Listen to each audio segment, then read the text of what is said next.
For any of you that read Health Science Magazine, one of the things we do in almost every issue is we have a timeless teaching. And the timeless teachings are essays and articles on health that were written by his grandfather, William Esser, Herbert Shelton, Gerald Benish, Robert Gross. These people, they are as timeless 50 and 60 years ago as they are today. His grandfather was really in the pantheon of people in the natural hygiene movement, the greatest that I ever had the privilege of meeting. There's an old saying that apples don't fall far from trees. They're both tall trees. But they all, his grandfather was great, he's just as great. It is my privilege to introduce to you Dr. Stephan Esser.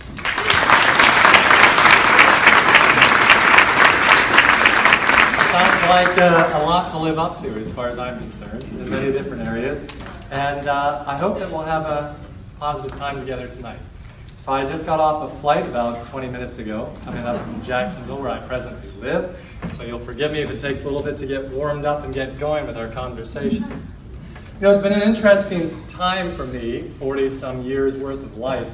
Growing up on my grandfather's 10-acre ranch in South Florida, living a natural, hygienic life, as you heard. And one of the talks that I really was very interested in sharing with you, for those of you who have been long-term advocates of healthy living, or those who are new, is in particular my talk tomorrow about pitfalls and pragmatism, which I think is a very important area to discuss. I also thought that it was worthwhile to discuss tonight's topic, that of cancer. It's a very challenging topic, I would argue, and one in which lifestyle measures play an important part, but there may be other issues as well, and we'll talk about those. This actually, to get a little bit personal, a little bit challenged, struck home for me when I was the age of 16. And I was driving home with my mother, and we got home and my father's car was in the driveway. It was the middle of the day, there was no reason for him to be there. And we walked inside and we found him on the ground in the bathroom after having had a seizure, laying there. And he ended up being diagnosed with a glioblastoma multiforme, a very large tumor of the brain. And he died 6 weeks later. So that was my first experience with cancer. First experience with the disease at a time when it was my expectation that no matter what, if you lived a pure, crisp, clean life, you would never have these diseases. Very challenging, very challenging. I think what it taught me was very clear, and we'll talk about it more tomorrow. Lifestyle and healthy living measures are amazing, but they are not a commitment or a promise that you will be immortal. So if you hold it up as a sign of immortality, you will be disappointed because you will die one day. The great equalizer, right? It happens to all of us no matter what. But what we're looking for is the highest quality of life, function and capacity, with the least disease and least disability throughout that life. And as we'll talk about, the science is very clear that the lifestyle interventions that we have discussed and you're learning about here in this program are clearly the most powerful influences of your disease risk. That's very important. So it's not a, oh well, may as well just drink the wine, eat the meat, slide into home base and live life as some of those little memes go. But rather, we should do everything we can to live the most vital, fulfilled life possible. And if disease strikes us, evaluate what we're doing, try to address appropriately and move forward. Because the NHA is about the science and the clinical application of nutrition and lifestyle measures to living. It was fascinating for me because I went from an anecdotal experience at my grandfather's ranch of this place of miracles, where people would come and get well from every known malady. It was amazing. Through therapy with water fasting, juicing, and nutrition. And then I went off to medical school, and everybody just stayed sick and diseased. And I went to Harvard and did my residency, and I went to Mayo Clinic and did fellowships. And all we did was give people drugs, do surgery, and neglect the foundation of their health. And as I began to look, I thought there must not be science for this. But as those of you who watched the documentaries and read the books and seen, you know there is a plethora of science for what we are discussing at this time. And we want to be careful, because we want to be science-based in the decisions that we make about our health, not purely philosophical nor theological in the decisions we make. We are not calling you to join a cult. That is perhaps, in the old days, in some ways, people's perception of natural hygiene was a cultish experience. That is not it at all. we are encouraging you to live the most science-based approach to your health. And we now have the data and the science to fulfill, to back up, and validate these decisions. So tonight, as we walk through cancer, we're going to talk about the science. Not my personal opinions, but about the scientific literature that validates the decisions you should be making every day. Very important. The tenets of natural hygiene are the following, or of the National Health Association that we have: clean food, clean water, exercise, sleep, emotional poison, sunlight, and the avoidance of toxins. These are simple measures that you should be evaluating your life with every day. So at the end of your day, that you look and say, how did I do in those measures? And if I didn't do so well in one, then how can I improve? Right? Like if, for example, when I was in residency and I was on these long calls, 30 hours at a time, my sleep cycle was not of my own control. But my nutrition was. My deep breathing or my emotional poise and how I dealt with challenges was. And so these are the areas every day that you need to look at and say, what am I doing in each of these areas for my health? My goals tonight are multiple. I want to go through some definitions of cancer. I want to start you in a mini medical school, if you will. Statistics, see the classroom, talk about some common cancers. We are going to spend our time discussing the cancers that have the most science behind which nutritional interventions and lifestyle measures appear to have effect. There are some way out on the borders. For example, there is zero literature to support that glioblastoma multiforme, my father died of, has any significant relationship to the food you eat or the exercise you get. It may be more related to genetic inheritance, cranial nerve injury, and toxic exposures, right? Radiation and the less. So that's a whole other topic, right? But we're going to talk about the ones that are the most common cancers and those that appear to have the most literature and science behind them, because they're the ones that we are most at risk of, that we will know people with. This should be considered the beginning or the middle of your conversation, not the end. It should be incomplete, because I want every one of you to be lifelong learners. This is not about come be filled and your cups runneth over. This is come and be filled, the cup runneth a little over, but then there's more room, right? You enlarge your cup and it goes to a nice stainless steel pitcher, right? You have more room for more information. And that is the goal that I have for you. Let's start at definitions. You pull out the old Merriam-Webster and you look at definitions of cancer. The one we're going to talk about, of course, is the middle and bold. A malignant tumor of potentially unlimited growth that expands locally by invasion and systematically by metastasis. Small little flecked off components that go to other parts of the body and grow. I had a delightful lady see me for back pain the other day. And she described a history of smoking, etc. And when I mashed on her back, she had severe pain. And I said, we need an MRI of her mid-back. She had metastatic cancer throughout her bones. Right? So this is what we do not want for any of us. Now, cancer is a term used for diseases in which abnormal cells divide without control and are able to invade other tissues. It's that simple. So when you look at the body, we should be thinking about the organism at levels. The atomic level, the molecular, organelle, cellular, tissue, organ system, and organism. Because everything that you do can have different influences on different areas of yourself. It's fascinating, all too often we spend a lot of time at the organism level. We think about our looks, our image, our hair, our clothes, etc. That's the organism level. But how much time do we spend at the cellular level? Thinking about what we're really made of and how those little microcosms of our body are functioning. That's where we want to spend our time tonight. Because the cell is the heart of the person. It is the basic foundational unit of you. It is the factory in which live all these different components that form proteins, that respond to the vibrations of stress, that respond to the various foods you eat, the exercise you get, all at the cellular level. That is what we are trying to shift in the direction of greater health at all times. So when we look at this, the cells multiply. And when they multiply in our bodies, remember in a year or two, you are all new cells, completely new. So many of you think in your head, sometimes people say, well, woe is me, it's too late. I haven't lived this way for 40 years, may as well just keep going. Some people have that, none of you, because otherwise you wouldn't be here. But some people have that attitude. But the reality is, every meal you eat, every thought you think, every exercise you get influences the genetic expression of your cells. If you haven't read about it, you should. Something called epigenetics. Epigenetics, right? The ability of your behaviors to alter the cell's expression. You're correct, you can't change your genes, but you can change how they are expressed. And that's what we are wanting and seeking to do every day, every mouthful, every movement, every emotion, every hour of sleep, so on and so forth. So when we look at this, the cell goes through cycles. And in these cycles, we have checkpoints.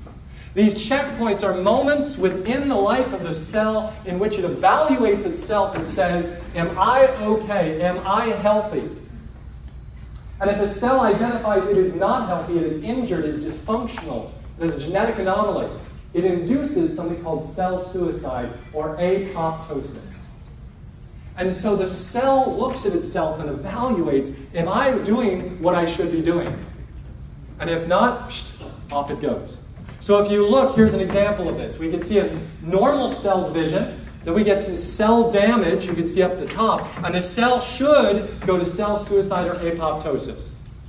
But if that cell fails to identify itself as being ill, unwell, sick, injured, dysfunctional, then it continues to multiply its dysfunction.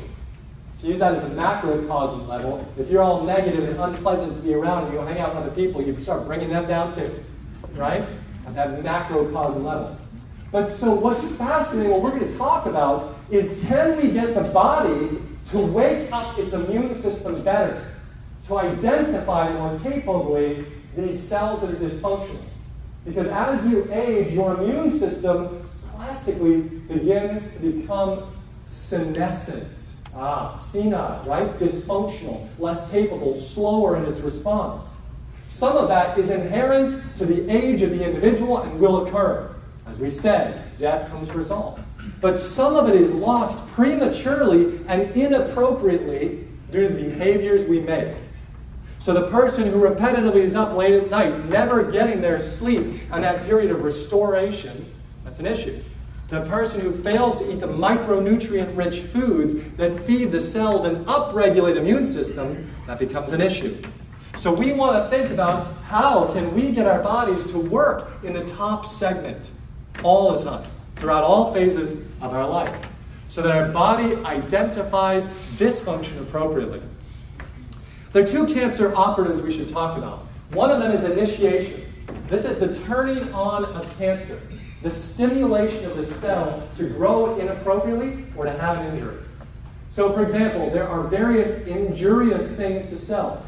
The exposure to various toxins. It does not matter how well you eat. If you take a toxin that is a known carcinogen and put it on your skin, you are very likely to develop that cancer because that toxin is now on your skin. It has caused your cells to be dysfunctional.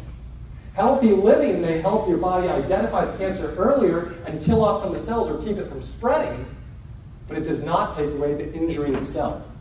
I've had some people come to me and say, well, Dr. Esser, I'm eating a fully plant-based diet. I don't need to control how much sun exposure I get, do I? Well, do you need to control whether you put your hand on a hot stove? That's a thermal burn, correct? So if you're in the sun for 10 hours in South Florida when it's 100 degrees and you get direct exposure to the sun, will you burn? Yes, of course you will burn. And that burn is an injury to the skin, which causes dimerization, cross-linking at the cell level, which induces an abnormal reaction in the cell, which can increase your risk of squamous cell cancer, basal cell cancer, and so on and so forth. It's ludicrous to suggest otherwise. Are you at lower risk because you're eating nutrient-dense food with zeaxanthin, beta-carotene, and all these? Of course. But that does not mean you should still put your hand on the hot plate of the stove, right? So again, that's important that we're all talking science, not just feelings and emotions and suggestions, right? That's important. Because if you go back and think about primordial days, you didn't have people laying sunbathing in the sun for 5 hours, smearing coconut oil on their bodies. They were too busy trying to find blueberries in the forest and just survive, right? So we didn't have time for that. So this is not the conversation. We didn't have tennis courts to go out and play for 2 hours at a time and all of the rest. So and those who lived in deserts were nomads. They got out of the desert pretty quickly. They didn't want to spend all their time there. And where'd they go? For the date palms out by the water and wherever they could get away from the heat. Or they recovered as much as they could. Or they died off early, right? So, we want to remember the science behind this. The reality is that cell cycle I spoke of is probably far more like this. Extraordinarily complex, with multi-inputs at multiple levels. This is what the cell is experiencing day in and day out in your body, and that's why it's so crucial that what you're giving it are the best tools that it can have to be vital. Now, I think you should know, because I want you to be smart on all this and be able to dialogue on it, the different types of cancers. So just scroll through that with your brain for a moment, or take a cell phone picture of it or whatever. But think about, so when cancer occurs in different areas, so let's say a family member says, oh, I've got a sarcoma. Well, you should be able to know a little bit about what that is, or a leukemia.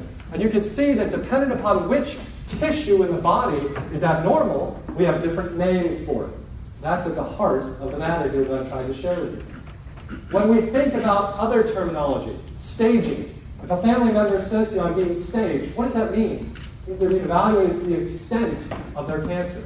Let's say they're getting CT scans or PET scans of the entire body to see if there's metastatic disease in different areas, in their liver, in their brain, in their breasts, and other areas. And then grading is where you take a biopsy of the tissue, you look it under a microscope, and you determine, does it look like a friendly cancer or a really nasty, angry cell that is just really aggressive looking? And so they look at it what we call histologically, as a cell. So what do we know? Cancer is an abnormal state of the cell, often caused by a dysfunction in the cell cycle, where it's turned on and is replicating inappropriately. This overgrowth can result in dysfunction. So, pretty much everyone in this room, including myself, has some cells that are cancerous right now. They're dysfunctional. They're abnormal. But our body, in its inherent wisdom and ability, if given the tools, identifies those cells, causes them to die off, and we move on with life. To suggest otherwise, of course, is not true. Because it's just like if you have a factory and you're producing something, you are going to have some elements of that you produce that are not perfect. And they have to be thrown out or redone or remade. This is identical to our bodies. We are imperfect people in an imperfect world. And that's okay. We want to do the best we can do for our bodies every day. Now let's talk about basic epidemiology. How concerning, how frequent, how common. When you look at the causes of death in America today, if you combine all cancers together, they are the second leading cause of death right after heart disease. So all cancers combined together. If you break that up into male and female cancers as the cause of death, you can appreciate what you see there. The lung cancers right now are the leading cause of death in America. All the sexiness of the 1940s and 50s, smoking, is now coming to roost, right, as far as all that smoking with that increased risk. Then we see it for women, we can see breast cancer there, we see ovarian cancer here, uterine cancer. We're going to spend a lot of time talking about these areas, because as we'll discuss, these are the ones with a strong relationship. Also, pancreatic and colon cancer we'll discuss as well. In the men, we see also prostate there, and then colon and rectal right underneath it, and some of the others as well. The gastrointestinal cancers included. When we look at some sobering information here, I want to show this to you, because this is trends in age-adjusted cancer death rates by site in males from 1930 to 2015. So this is lung cancer up at the top, the big blue line, and then you see relative flat lines with a little bit of decreases here and there. Stomach cancer certainly has less death as related to it. Liver cancer about the same. Pancreas cancer about the same. Colon and rectal and prostate, slight decreases, but still only about 30 or so here to about 20 there or so. So not huge differences. That's per 100,000 people. So we've gone from 1930 until now, and you do not see huge shifts in the rates of cancer death, have you? Yet we spend trillions of dollars on chemotherapeutic agents, surgical interventions, hosts of toxic drugs, etc. So the reality is the allopathic model, the MD model, right, that I'm an MD of, really has not shown huge and great compelling promise, right? It's a lot of talk, a lot of conversation. And that's important. That's very important because what we see is that if cancer is out of the box and rapidly progressive and throughout a person's body or otherwise, sometimes the horse is out of the barn, if you will, right? And we want to keep it where it should be. And that's why prevention is really at the heart of the message for tonight. When you look also, age-adjusted cancer death rates for females by site, we see a similar sort of pattern. Lung cancer going up, some of the others with very mild improvements, but otherwise ovarian, pancreas, flatlined, etc. So not huge gains when it comes to improvement. To further show that, if we were to pull up here, here's female breast cancer rates of death from 1999 to 2014. Very mild improvements by 5 people per 100,000 or so. Very small improvements, regardless whether white, black, African, whether we see Asian, Pacific Islander, Hispanic, so on and so forth. That's what all those show. This will be on SlideShare later, on slideshare.net under Esser Help. You can look at the PowerPoint if you want to look at the data. So, we've not been seeing great outcomes. And that's concerning because if you look at the data in America, it's projected that 1 in 3 women will have cancer in their lifetime. And then that would come down to 1 in 8 with breast, 1 in 37 with uterine, and 1 in 117 with cervical cancer. Those are the stats for the Centers for Disease Control and the National Institute of Health. So those are not ideal numbers at all. Not ideal numbers. And so we need to look at how can we in our own personal life and in our society shift those numbers.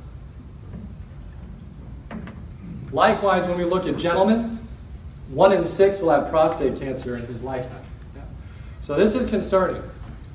So in review, cancer is the second leading cause of death. Breast cancer, the second leading cause of cancer death in women. And then you see the numbers there on uterine, ovarian, and cervical as far as improvements in mortality. So the risk is real, and the numbers are compelling. So we need to figure out is how can we reduce that risk for each one of us and for those that we love. So let's take you a little bit deeper. All right, everybody still awake? You doing okay? We saw a little epidemiology, a little statistics. I don't want to bore you too much, but I want to make sure that we're all on the same page here with where we're walking through this before we get into the lifestyle measures. I'm just going to briefly touch upon physiology. Very brief. I used to have 6 or 10 slides here. I took them all out because I thought it was too dense. We're just going to look at some little figures. Hormones are incredibly powerful in our body. So when you have a gland of some kind, whether it's the prostate, the breast, the uterus, the ovaries, endometrium on the lining of the uterus, or if you look at colon, the lining of that colon itself, all of these are significantly influenced by glands. These glands are influenced by hormones. So if you think about an organ releasing a hormone that then goes to a glandular tissue, that tissue radically changes in a brief period of time. Anything that changes quickly is at higher risk of cancer because there's this rapid turn on and turn off. There's this rapid circulation of cells. Something can be missed in the middle of all of that. Does that make sense? Versus something that just goes really slowly over time. And usually the immune system's right there, monitoring things, etc. This is like somebody's cranked up the kind of conveyor belt and things are just going super fast. Did we see all that? Oh, something passed by. I wasn't sure if that was a good one or not. I got in the box already. Oh no. Right? So when you think about this, this is why breast cancer, this is why prostate cancer, this is why uterine cancer are so common. So think about it for a woman going through her cycle every month, right? All this buildup, and then the lining of the uterus sloughs off and you have the period. That's what that is. All that unused tissue that was stimulated to overgrow, then coming out. And that's why uterine cancer and breast cancer and ovarian cancer and so on and so forth are so common that we see.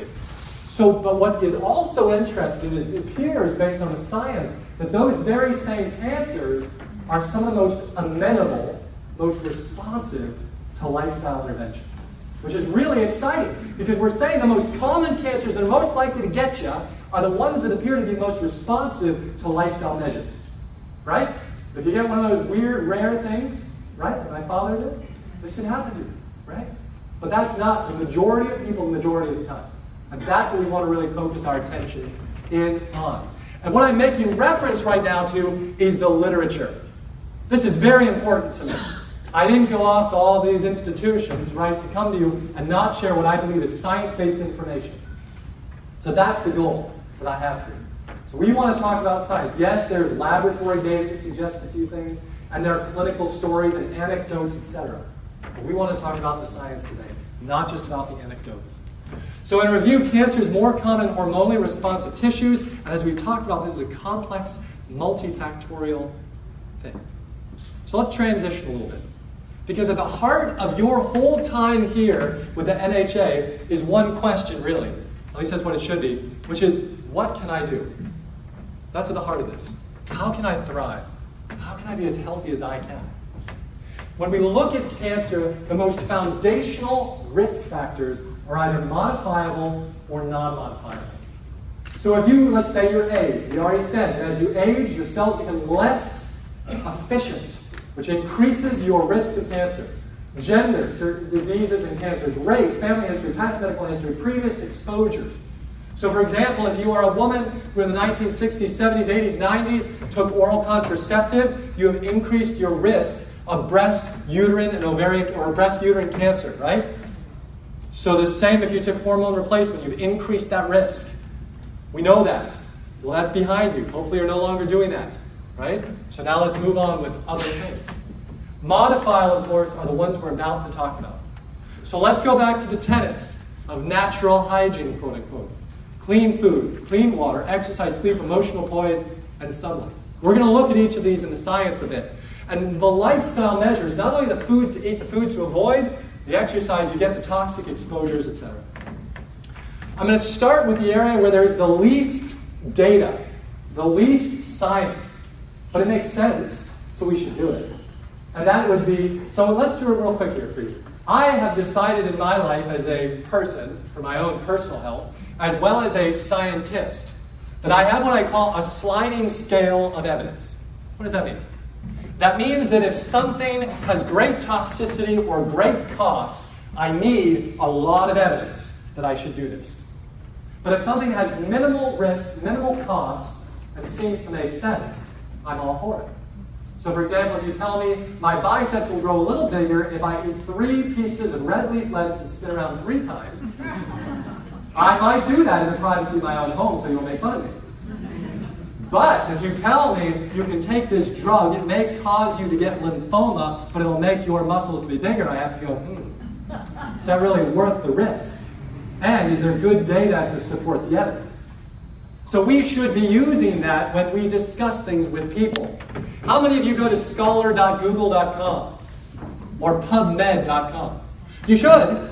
So you should put it in the internet, or you should write it down if you scholar.google.com. What is that? It is a search engine as part of Google that you can put any topic in and it will pull up all the studies that exist in the literature today from every year. So for example, if somebody says to you, did you know that turmeric reduces pain and osteoarthritis? Well, you can put in turmeric, osteoarthritis, and boost, all these studies come up. And you can look at it. But let's say somebody says, do you know that Chinese skull cap helps with blank? You can put in and see if any studies come up. If they don't, well, no studies have really ever been done about it. And you go, okay, well, let me see what really makes sense here now. Now again, there are limits to that, aren't there? Because the science is the science. It's what's been published, which isn't always everything that's great. But it's a good starting point to begin to see if other people have tried some of these things or experimented with them. Because what I fear, because I've seen it with people, is when people sometimes get things that happen to them, and they go do radical things that have no basis in science, but make a lot of money from the person who does it for them. Everybody seen that before? And so if we are medical providers, we should be helping people not to enrich ourselves, but to enrich society and the world and help people. And so you just want to be careful, right? About when you go looking for miracle cures, that's what I need to know. If this is very costly, is there evidence for this and science for this? Or is it just the guy drives a nice Lamborghini and lives in a fancy house? So we want to be conscientious of that, because just as my allopathic friends are guilty of that sometimes, so are the chiropractors, naturopaths, so on and so forth. We're all people, right? We're all human. And many people are broken. Right? So we just want to be remembering that in our midst of our seeking answers. So stress. This is the one, if you look, that has the least, quote, data, but makes a lot of sense, right? That person who's chronically inflamed, with excess cortisol driven through the roof, with dysfunction at the cellular level, with their face broken out, with their bodies just chronically swollen and inflamed. They're so focused on all of the stress and anxiety, right? That truly our brains can make a heaven of hell or a hell of heaven. And we see that now in our society, don't we? How many people struggle with depression and anxiety and all the rest and lack of fulfillment in their lives? But if you look hard at the data, it's a bit mixed. about whether, for example, chronic stress increases the risk of breast or prostate cancer. What it does appear to say is that there's strong evidence for links between chronic stress, depression, and social isolation and cancer progression. So what does that say to me immediately as somebody who wants to help? If you know someone who's been diagnosed with cancer, it's time to reach out. Not just to say to them, you need to quit all that garbagey food you've been eating, I've been telling you for 20 years. No, but rather say, I love you. Give me a hug. Let's go for a walk together. I care about you, right? I made you a special meal. Let's enjoy it together. Because they need that. It's hard to be sick, isn't it? It's hard to suffer. And so you want to reach out to these people with love and with compassion, with empathy, and that can be radically influential for their progression and for the choices they make. Now, how would it make sense that it would help? Well, stress impairs the healing mechanisms of the body. It impairs the immune system. The studies are clear on that. That chronic stress influences our body's response to stress. So, what else? It increases inflammation at the cellular level. And of course, there's less time and energy for self-care at the organism level. I'm so stressed. I got the 4 kids and I got this and working 2 jobs. I don't have time to make meals, right? That's a real organism level. Well, if you know someone like that, maybe you can offer to go shopping with or for them, right? If you've got children or grandchildren who are struggling, hey, I noticed you've gone through a lot. It's been probably hard for you to get health-promoting foods. I saw them by the store and I bought you some good stuff. You know? Big heart on it, the basket, right? But those are ways to remember, right now, you've allowed me into your circle of influence to share something I'm passionate with you about. And you have circles of influence everywhere you go. So you and I can radically influence so many people. You have people I will never meet, but you can touch their lives. What about sleep? Sleep is inherently important for the human person. It is a period of restoration. It is a period we don't even fully understand, with all the brain waves and the hormones being released and all this stuff. But impaired sleep, we know, es no bueno. It's not good. When we look at the studies, right, they say, if you look here, our meta-analysis demonstrates that circadian disruption is associated with an increased risk of breast cancer in women. If you look at the Nurses' Health Study, for example, they quoted the following. They found that the nurses who worked the night shifts over 20 plus years had higher rates of cancer as those who worked the day shifts. Their other risks were very similar, but that night versus day shift was dysfunctional. Why? Because remember, your pineal gland, a tiny little pea-sized gland in the back of your brain, it releases melatonin. Melatonin is brought on by dusk. It is identified that dusk is coming when your eyes no longer have the stimulus of the lights or your computer or your television in them. That's when the body begins to go, I need to start performing melatonin, which will help put you to sleep, keep you asleep. But we're now finding melatonin is a potent anti-inflammatory molecule in the brain and in the body. So if you have a bedroom, it should be used for sleep and sex only. It should not be used for watching the news. I've gotten in the bad habit of, I'm so busy during the day, and I've got the family, and I want to be with everybody, etc. And then at night, I pull my phone out and I start scrolling through the news. What a bad choice. I'm here to confess that to you. I'm working on it, right? Because I know that I'm all jazzed up, I'm all worked up about this and that, and here and there, and oh my goodness, and I go to bed and I lay there and I think about it, and what can I do to help these situations? And maybe there's nothing I can do at that moment. I should go to sleep, right? But so make sure that you are not, right, doing things that impair your sleep. How many of you have done some good reading on sleep hygiene? Good, a number of you. You should read more. Go read about it, right? About how to help your sleep habits to improve. But that adequate restoration is essential. What about body habitus? Very interesting. 2 out of 3 Americans are overweight or obese. And if you look at the data, it clearly demonstrates that visceral adiposity increases the risk of breast cancer, prostate cancer, colon cancer, etc. Why? We should want to know why. There should be a mechanism that we understand for a reason.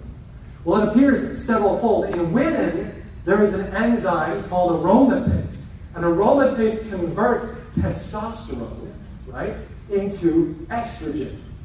Aromatase is in fat cells and is produced there.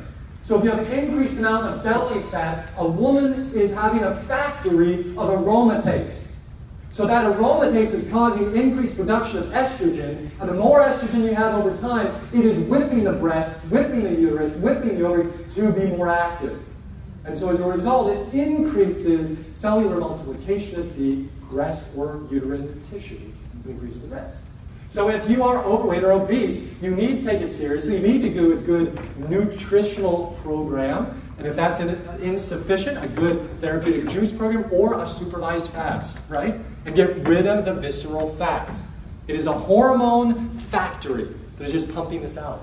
You know, and if we look also, right, so here's another one. So prostate cancer. If you're overweight or obese and you get diagnosed with prostate cancer, you're more likely to die of it.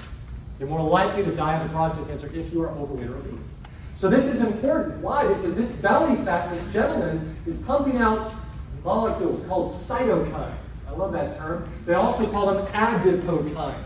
Adipose, like fat tissue. Kines, a type of inflammatory molecule. So fat does not sit quietly on the gut. It is very hormonally active. We need to take that seriously. Why? Because it's such a simple thing to get rid of. No one said easy. Notice I did not say easy. I said simple. And that's essential. Because the message tonight is one of simplicity, not of complexity with some of these areas. The same as I mentioned, you can see here for colon cancer, as well as pancreatic cancer, and multiple other cancers are clearly related to obesity, which is a low-level chronic inflammatory effect on the body. So we want to bring that down. We want to bring down all those adipokines, that insulin growth factor, all of these different things. We want to bring them down. Now, what about toxins? My goodness. We could spend 5 days going through toxic exposures, really, right? All the various chemicals in our environment and all of the rest. That data is rich, is deep, is intense. And what I would simply say to you is that we need to try to reduce and eliminate as many of the toxic exposures in our life as possible. If it is not clean, pure, minimally, kind of messed with, played with, influenced material, we should probably have less of it in our lives, right? So more glass, more stainless steel, right? Clean, and so on and so forth. All that stuff, all of the antiperspirants out, all of the different chemicals we expose our body to superficially. Ladies wearing makeup or men wearing makeup, right? Make sure the makeup is as plant-derived and as simple as possible, right? All of these things play a big part in our health. But we can wax poetic for hours and hours and hours and hours. But just look into your cabinets. Look at your sunscreens, right? We should be using just sunscreens that merely reflect back the zinc, based, etc., etc. Not all the chemical sunscreens. We want to remove as much as possible all the artificial things. There's data and evidence to support that, and it makes sense, okay? So, try to do that as much as you can. That's where magazines, like the wonderful magazine that Mark was talking about, our magazine here at NHA, is so outstanding because over time you will learn more and more about different chemicals and how to remove them out of your association, right, out of your life, etc. But if you know someone who smokes, because still about 18% of the U.S. population still smokes, this is essential that you begin to work with them. Nobody in America wants to smoke anymore, do they? It's not really sexy anymore. It's not really what it was. So it's a brutal addiction. So that's where, again, the empathy. See, my mindset has changed a lot. Growing up as a kid, it was very clear. Come to the ranch, get well, move on with life. Yeah? Change your diet, eat, exercise, so on and so forth, you'll be better. What I recognize is that message is true. And the simplicity is true. But we are complex beings that sometimes all our emotions and our psychological stuff and our stressors get in the way. And that's where we begin to overcomplicate things. That's going to be the big talk in the giving it NAVs not too long. So, but the reality is, right? Nobody wants to smoke. You need to reach out to people who do smoke that you may know in your circles of influence and say, how can I help you? I know that's a really tough addiction. What can I do to help you with this? What stressors are you coping with this, right? With the dopamine you get here. But of course, all the different cancers, whether it be bladder cancer, leukemia, stomach, mouth, pancreas, esophagus, laryngeal, lung, cervical, kidney, all of those diseases are related to smoking. And so we know it is toxic, and we need to help people to quit. What about alcohol? I'm going to make some enemies now. Yeah? People don't like to hear bad things about their bad habits. Hate to tell you, right? Because many people go, I'm going plant-based. Oh, and I don't want to give up the glass of wine on Tuesday and the glass of gin on Thursday and the this and that. But if we're going to be science-based, We need to be science-based. This is essential, absolutely essential. The data and the literature on alcohol is very clear. It is an oncogen. It is a neoplastic inducer. Done that in a story. If you deny that, you are denying the literature and the science. I know I see some faces in the room right now going, oh, geez. So, but it drives me crazy. At Mayo Clinic, they have the breast cancer marathon to end breast cancer. And guess what is at the finish line? Multiple beer and wine distributors and big grills all laid out. That just blows your mind, as you'll see in the literature in a moment, right? Again. But this is important because alcohol is a toxin. Every time that you move or act, and even as you sit, your body is producing alcohol as a byproduct of cellular activity. And your body wants to get rid of it. And it has to be broken down and gotten out of the body. Remember, all that alcohol is the byproduct of a bunch of rotting something or other. Right? Rotting wheat, rotting grapes, rotting potatoes, rotting juniper. It's just a bunch of rotting stuff. So there's zero value to it to your health. So the literature that loved to say alcohol was good for the heart, remember that? That was out in the media for years. Huh? Oh, good things about a bad habit. Quickly, let's keep playing that fiddle again and again and again. Now, I recognize the cultural and the social aspect of drinking a glass of fill in the blank. So I am not asking you to shut yourself off in isolation and have no friends, or to shut down that special time. What I'm asking you to do is to question yourself. Do you want cancer or not? I'm just kidding. No, but seriously. Right? What I'm asking you to do is to step back and say, could I replace that glass of wine with a glass of sparkling cider, of Martinelli's apple cider, right? Non-alcoholic. Or a nice sparkling grape cider. Or could I step back and say, look, I'm not willing to totally come off. I'm addicted, I know, right? But I am willing to do, instead of 2 glasses of wine, I'll have 1 glass of sparkling cider and 1 of wine. Or maybe I'll be German and make a radler, right? We add sparkling water to a glass of wine and now you just cut it in half, right? To me, and in my family, in our house, we've decided we want to be healthy. Where does health come from? It comes from healthy living, right? And so the reality is alcohol has no place in our house. It's funny, we have 2 bottles of wine sitting on our counter, and I think sometimes people walk in and think we're drinking wine. I'm like, boy, we need to get rid of those. And she's like, yeah, but so-and-so gave it to us, and so-and-so gave it to us. I'm like, yeah, but they've been there for like 2 years sitting there. And she's like, but they're so pretty on the windowsill. I'm like, that's fine. But we never open them, and nothing happens with them, right? Now, add to that, of course, my training at Harvard was in working in some capacity in some of my rotations with people with spinal cord injuries, traumatic brain injuries, etc. Do you know that 85% of all traumatic brain injuries and spinal cord injuries in the U.S. are related to alcohol consumption? So whether it be the person who drank too much and said, watch this backflip into the pool, or the person who was driving the car who ran into the lady and caused the injury. So alcohol destroys lives, doesn't it? I had one of my patients not too long ago who we were dealing with all these musculoskeletal things, and now here it turns out they were a chronic alcoholic who was abusing some of their children and all these things. We just found out about this. It was crazy, right? Alcohol should have no place in your life. If you want to have it at a wedding, have a quick sparkling glass of champagne, wonderful. Go for it, right? When in Rome, as they say. But don't live in Rome every day, okay? Because the literature is clear. I mean, it's amazing. You just look. All levels of evidence showed a risk relationship between alcohol consumption and the risk of breast cancer, even at low levels of consumption. Due to this strong relationship and the amount of alcohol consumed globally, the incidence of and mortality from alcohol-attributed breast cancer is large. Wow. So if you are a woman and you have breasts, you should care about this, right?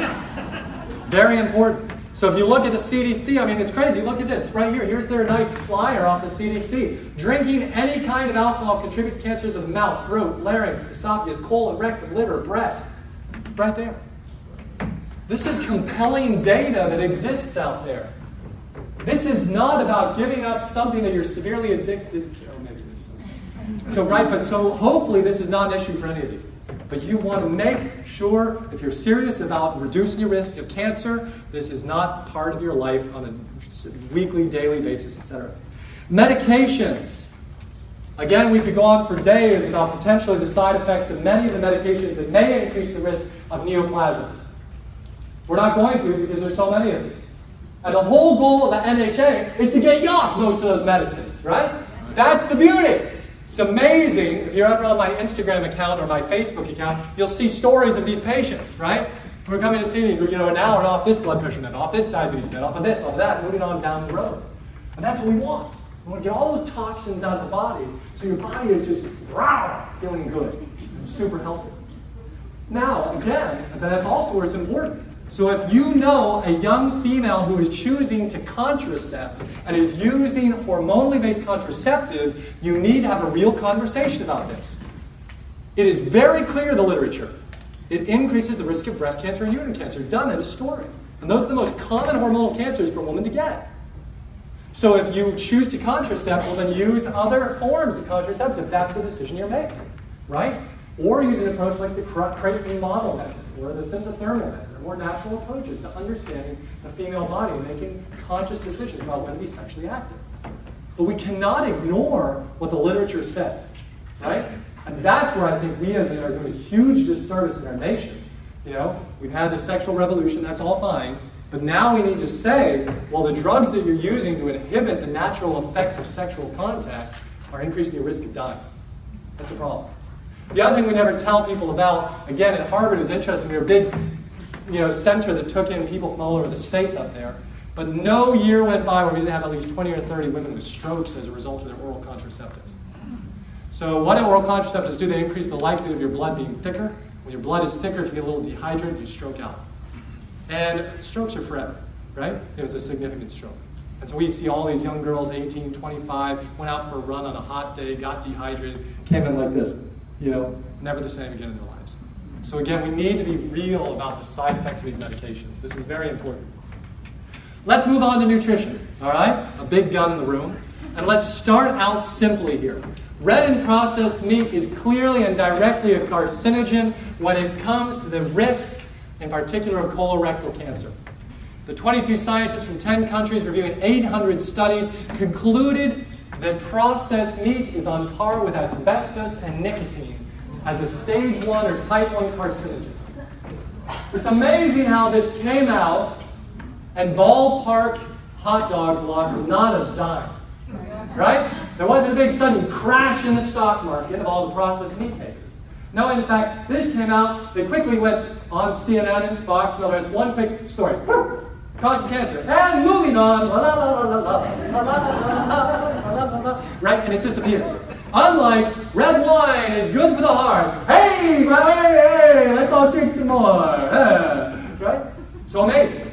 But again, if you want to be scientific, which is why I'm here and why you're here to learn the science, is that processed meat is toxic. Done in a story. So how, this is again, the World Health Organization, 800 studies. I love that comment by Michael Greger about smoking. It took, 5,000 studies before we finally said that smoking caused cancer? You would have thought 2,000 would have been enough, right? How many people need to die before we say enough is enough? And for you, you're going to be so well educated leaving here in the next couple days, you're going to say enough's enough. Of course, this has no place in your life, right? But again, how can you influence friends and family? This is where you say, I know I'm going to a gathering, like for example, I had a camp out at our property the other day. I had 20 kids and all their parents, we had a nice camp out, etc. But these are all people who eat the standard American diet. But they know every time they come to our house, it's all plant-based. So what I did, I went out and I bought a whole bunch of those veggie franks, right? Those different sort of things. We don't have them as a regular basis. I wouldn't encourage them as, quote, health food. But they're a great thing for those kids to be able to try and go, oh, wow, that was actually really fun. Big bowls of fruits that we had and all these different sort of things. Homemade whole wheat pancakes we made them without oil and without eggs and all the rest with flaxseed in them. And then these hot dogs. And they ate it all and loved it, right? Had a great time. So that's where if you're going to a party, you're going to a gathering, you don't just need to bring, hey, I brought this nice organic carrot. Can you put that on the barbecue for me? That is not a good entry into that conversation. It is not necessary to be that radical. You're not selling out. You know what I'm saying? So don't see it as this, well, I have to either be all 110%, I think the whole minimally processed plant foods 100% of the time where people will think I'm a liar and make this stuff up. You can come and say, I brought you something fun. It's not something that I eat every day, but I thought it'd be a lot of fun for the kids to experience and try. Tell me what you think, right? That's what we should be doing, because why? It's that nudge, it's that friendly movement in a positive direction. Plus you bring in with it, of course, right? The big salad. and all the rest. I loved it. My first week of medical school, we had a barbecue. I love that at medical school. And I walked around, I'm looking, like this, right? And I went up to the dean the day after, and I go, I noticed there was no salad at the barbecue. I mean, we are at medical school, right? He looked at me oddly. I could tell he was like, this guy's going to be trouble. Well, 4 years I had this guy? But anyway, at the next barbecue, guess what there was? A big salad. Because I had pointed out to him, this was ludicrous, that we didn't have health-promoted foods for people who wanted to make better decisions. But sometimes they're just not even aware, they're not even thinking that, right? They're busy with this, that, and the other. So you, again, your circles of influence, right? So I had a patient the other day, they said to me, you know what, the hardest thing for me, doc, is to eat healthy. Because I go to work, I said, who compromises you? They said, all my coworkers, they're the ones who get me down. I started eating healthy, and I go in there and they got all these sweets and donuts and this and the other. I said, come on, here for me a minute. I walked around the corner and I brought them in the lunchroom. I said, what do you see on the table? Blueberries, strawberries, bananas. I had some mangoes. And they go, oh, wow. I said, you haven't brought those in? And they looked at me and they go, I bet you did. And I said, that's right. Because why? Because I want to change the culture of my practice. Remember, I'm in a big orthopedic practice with 15 other doctors, etc. This is not my little venue only. Saw 6,000 patients last year. I'm a very busy physician in this practice. But what I said was, hey, I can change the culture, right? By bringing food to that social circle. Which is kind of funny now, though. I don't judge people's food when I'm there, etc. But the other day I had this person, she goes, oh, Dr. Esser's in here, hold on. And somebody else was like, go ahead, you can wash your vegetables first, because they were right by the microwave. It's like, no, you can heat it up. And they're like, I'm embarrassed about what I'm eating. And I was like, it's okay, I'm not going to judge you, but here, make sure you get some of the fruit and the veggies I brought you, right? Because some of our employees, right, are not making great money, right? $8, $10, $15, $12 an hour, whatever. Where can they spend that money? On their taxes, on their rent, on their car, on their gasoline, right? So if I can bring them some health-promoting foods, I'm moving them in that direction. I was great at it. One the other day came and he said, I know you have that 4-week nutritional piece, that handout I have. You go, I saw so-and-so did that, and they lost a lot of weight and got off their meds. Can I do it now too? I said, absolutely. Here it is. Because we have hundreds of employees, some of which I don't interact with on a daily basis. So think about your circles though, okay? But the reality is this meat processing increases the amount of carcinogenic chemicals. So as you process the meat, you upregulate the cancer-inducing things. Are we okay time-wise? You guys all having fun, or should I start here? We okay? Okay. So, because this is about you, not about me. So long as you're having fun. So then we look at dairy. So just hands down. So we went back to the slide real quick. So right here again, they classify consumption of red meat as a probable carcinogenic to humans, which is group 2A. A whole host of chemicals are in that group as well. So they went so far as to say processed meat, clearly carcinogenic, get out, right? And then the red meat, likely carcinogenic based on the studies that exist, okay? So for us, I think we can comfortably say that the red meat and the processed meat significantly increases the risk of cancer formation and cancer progression. Now when it comes to dairy, right? Cowpus, as Dr. Goldhammer likes to say, among men without metastasis when diagnosed, a higher intake of dairy foods after prostate cancer is associated with increased prostate cancer and systemic and all-cause mortality. So in those men who are consuming more dairy, right, that's spiking that increase. In fact, what's really fascinating, if you look deeper in some of the studies, they've demonstrated that if you add more of the skim milk or low-fat milk, you actually even increase the risk further. Why? Because, of course, you were taking out the fat, but you were increasing the protein, right, that casein. That appears to be very oncogenic in form. So dairy, really, I don't even think we need to talk about that here, right? All of you know dairy is meant for little babies' calves. It's wonderful. They love it. It's loaded with wonderful things to make a tiny calf that's 80 pounds to a 300, 500, 600 pound cow in a year. But it's loaded with stuff that has no place in our lives whatsoever. Okay? There's no other creature on earth that drinks the milk of another creature voluntarily. There's zero evidence, whether evolution or creation-wise, that we need it in any form in our lives. Okay? So it really should not even be there. So, for that, other speakers may speak to that, or go watch Dr. McDougall's great Perils of Dairy video that is on YouTube if you haven't watched it, that goes through the science. Okay? So, again, though, it does increase, it appears, the risk of various cancers, in particular that of prostate cancer.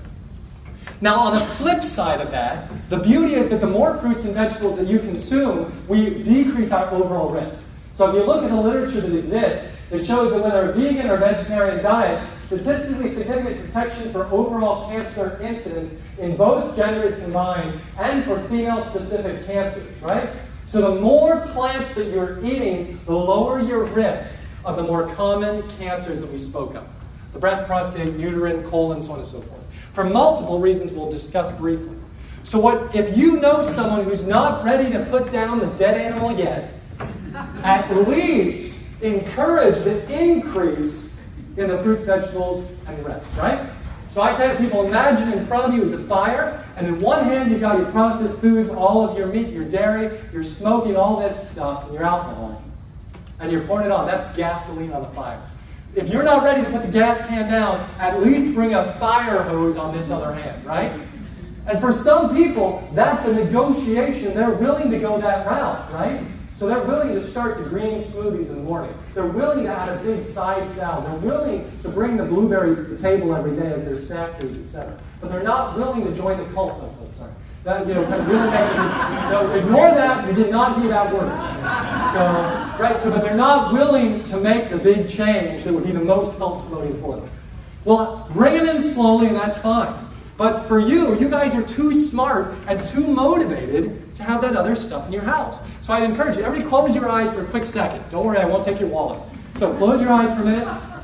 Hey, your eyes are open. Give me a break. Be part of the team for a minute, okay? And so close your eyes. And so I want you to visualize your house. Visualize the code for your security system. No, I'm just kidding. Visualize your refrigerator, your pantry, wherever you store food. I just want you to walk through it for a moment, like a little computer, and identify if there are any things in there that should not be there, that are non-health promoting.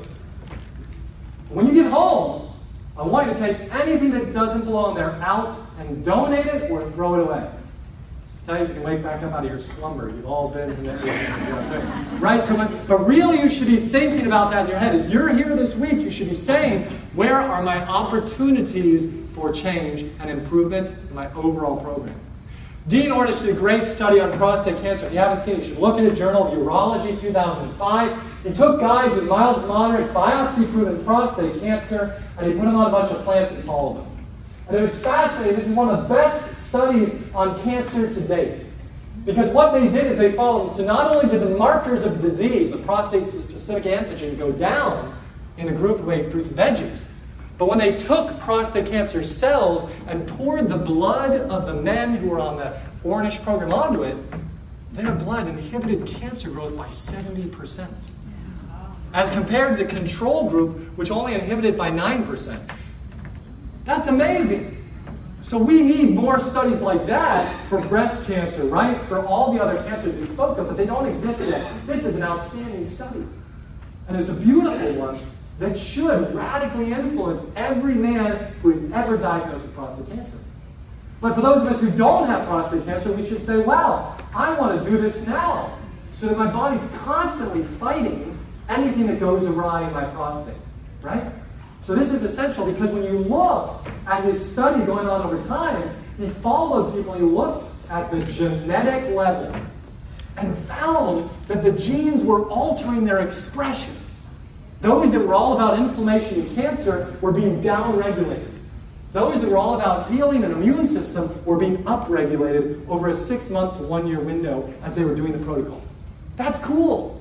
Because it means you're turning on the body. And this is where I was saying to you, regardless of what you've done in the past, you can change the cellular expression at the genetic level. Beautiful news for you and I. So when we eat a more plant-based program, of course, we're increasing our fiber. Which then, even if you eat non-health promoting foods, it washes into you more quickly, it sweeps out the garbage that may have gotten into you. But it also improves the overall gut health. Do you know that 50% of your poop's volume is nothing but bacteria? Isn't that crazy? Next time you poop, you're going to think about it. 50% of the entire volume is bacteria. So how those bacteria are, how they're balanced, which ones are overgrowing, etc., influences the production of cancer-causing molecules. We go much more detail than that if we wanted to. But the beauty is they've done studies on people who are largely carnivores, who are producing a certain molecule in the gut that was inducing cancer, but if they took them and fed them a bunch of plants, that changed very quickly within several weeks. Fascinating. One of the great guys gave a talk on that not too long ago at a place I was going to lecture. He's a researcher out of South Africa. And they took people from America, African Americans, and they took sub-Saharan Africans. And they brought them together to Africa and put them in a facility where they had half eating a plant-based program and half eating a standard American program. And after several weeks, they flip-flopped them and had them change. And they tested the gut flora, and they tested the amount of various cancer-causing molecules in the gut. And within 1.5 to 2 weeks, just by flip-flopping, they could change their cancer risk within 1 to 2 weeks, just like that. Because they found, it was crazy, that in African-American populations in the U.S., the rates of colon cancer are very high. Yet individuals with similar genetics in sub-Saharan Africa have incredibly low risk. And when they flip-flop their diets, totally change the risk. A beautiful reminder for us. So what else? Here, you saw it already on there. When we eat all those plants, we increase micronutrients. We increase also, we want to get more spices into our diet. The turmeric, ginger, all the allium, right? The garlic, the onions that Dr. Furman so encourages talking about, etc. But if you look at the literature, it's interesting because these foods, these spices, these things of this kind appear to increase, look at that, they induce apoptosis, right? That's that cell suicide. Now you know that term. They inhibit proliferation of growth, migration and invasion of tumors, and they sensitize tumors to radiotherapy and chemotherapy. So it appears that these spices have powerful effects at the cellular level. So we want to be filling our lives with the colors, eat the rainbow, as I like to say, and enjoy the flavors, right? All these delightful different flavors we get. What do we know then? We know that men and women both who consume the highest amounts of vegetables, fruits, beans, lentils, etc., decrease their risks of cancers. And migration studies show that you increase your risk if you take on the behaviors of people who are unhealthy, right? So when we look at Japanese populations, you come to the U.S., over 1 to 2 generations have the same risk. So this is what we don't want in our lives. These are food-like substances, but not truly food, or they are poor animals that got whacked, and that's not nice. But we don't want that either. But some people mistake, they use terms like with V's in them, like vegan and vegetarian. First of all, have very strong connotations, don't they? Right? That's fine if you want to use those terms. I choose not to. So I find them very conflicting and confrontational, etc. And also, it results in this.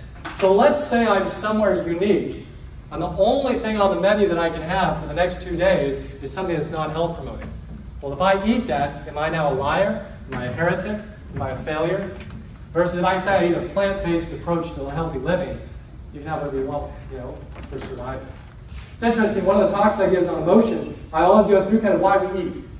And I do show of hands of all the people, why do you eat? And such a small percentage of us raise our hands when it comes to survival. The majority of times it's social settings, it's cultural norms, it's personal taste, it's habit, it's depression, it's anxiety, it's all these other things. So really, at the heart of it, we should eat because we're hungry, correct? And we need to get back to that, back to nature. So when you go plant-based, we're saying get rid of this stuff as well. All the heavily processed, Pepsi's plant-based technically, right? Or not plant-based, we can say it's vegan or vegetarian, right? So you want to get rid of all this stuff on this side, and you want to be consuming and celebrating more of this stuff on this side. Getting rid of the other stuff. Because plant-based foods, let's look at it, they decreased androgen concentrations, those hormones that drive your breasts, your prostates to grow, decrease insulin growth factor 1 and insulin, with our stimulants to growth. They decrease your exposure to carcinogens released in the heating of meats, etc., the processing. And they increase all the good stuff. So this is why we think, and why the studies clearly show, that plant foods decrease the risk of cancer. We're getting toward the end here. Exercise is also an important part of a healthy program. Too often there are camps. There are people who say, well, I'm giving up everything else and eating healthy food. How? I'm not doing that exercise stuff, right? Or they just say, well, I don't need exercise. I'm eating healthy. That's a mistake. Remember, healthy nutrition will help your innards stay very healthy. But it doesn't give you muscle. And it doesn't necessarily keep your bones super strong. And it doesn't allow you to chase the grandkids around the yard. And it doesn't allow you to bend down and squat and pick up and do all these fun things, right? So exercise should be part of your life if you want to have adventures in life and go places and hike mountains and go to cool things. So make sure exercise is a part of the component.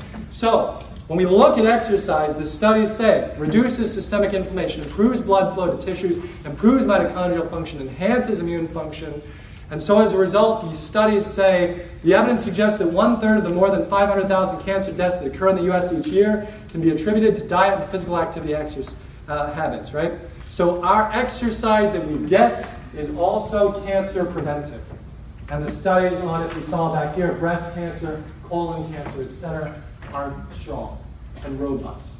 So let exercise be a gift to yourself as well every day. And make sure you're doing it in different fashions. So what's the big picture? Here, let's close this out. So when we think about this, cancer is likely a combination of a lot of things. Aging, genetics, sedentary lifestyles, dietary habits, toxins, chronic stress, etc. And for each of us, it may look a little different. For example, it might look like my computer just froze. And that's a little spinning thing of death. So that was fun. But it may look for us, that one of our circles, let's say our genetics, is so huge that that's a massive play in our lives and in our risk, right? That's real. It may be that the toxins we were exposed to in the past, right, was a risk. I have a family member, for example, who ate a plant-based program for years and years and years. And unfortunately, they also chose to do hormone replacement therapy all during the period of menopause, etc. About 20 or 30 years ago or so, they got bilateral breast cancer. So, just had both breasts removed and continued the plant-based program. They never had a recurrence or anything else. But they had stimulated the breast tissue for decades with the hormone replacement therapy, right? And so that had significantly increased that risk. It was not a failure of their nutritional approaches or their lifestyle. It was the medications having an overriding effect, inducing cancer, initiation, and then progression. So when you and I think about ourselves, we do not know ourselves at the genetic level. But what we do know are our behaviors. And so the power of personal choice is what the NHA is all about. That the personal decisions you make every day, every moment, can be radical influences of your overall health. So the closing I want to leave you with is the following, is that your health is in your hands in many ways. The personal choices you make can radically reduce the risk of the most common cancers that exist, slow their progression, decrease the risk of recurrence, according to studies, and improve your overall longevity. But the really miserable thing about this all is that you're the most powerful person in the room. It's also the most wonderful thing, isn't it? So let's line this back up. Our nutrition, we want to be predominantly plant-based, rich in deep colors, cruciferous vegetables, simple beans and lentils, lots of the spices, etc. Our exercise, we want to be enjoyable and varied. We didn't go into detail a lot about it. Flexibility, strength training, cardiovascular, balance, etc. When it comes to stress and sleep, we want to take those seriously and try to maximize what we can. When it comes to toxins, we want to look around our house, our cleaning products, the things we use, the things we cook in, the things we eat out of, so on and so forth, the organic versus non-organic foods, all of these, and try to do the best we can. And what we are promised from that is that we will have the least and lowest potential risks in our own personal lives for these common maladies. I enjoyed sharing with you some of these. I had some fun quotes I wanted to finish with my grandfather, unfortunately not so today. But I really enjoyed my time with you, and I hope that you enjoyed time with me as well. So thank you very much.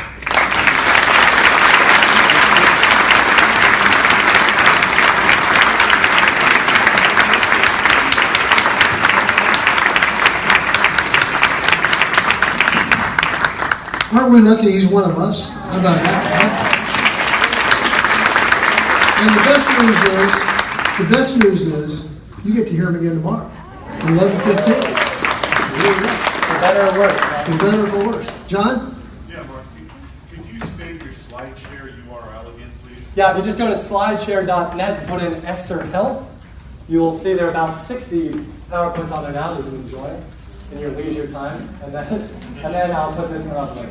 Esser Health. Just slideshare.net. Yeah?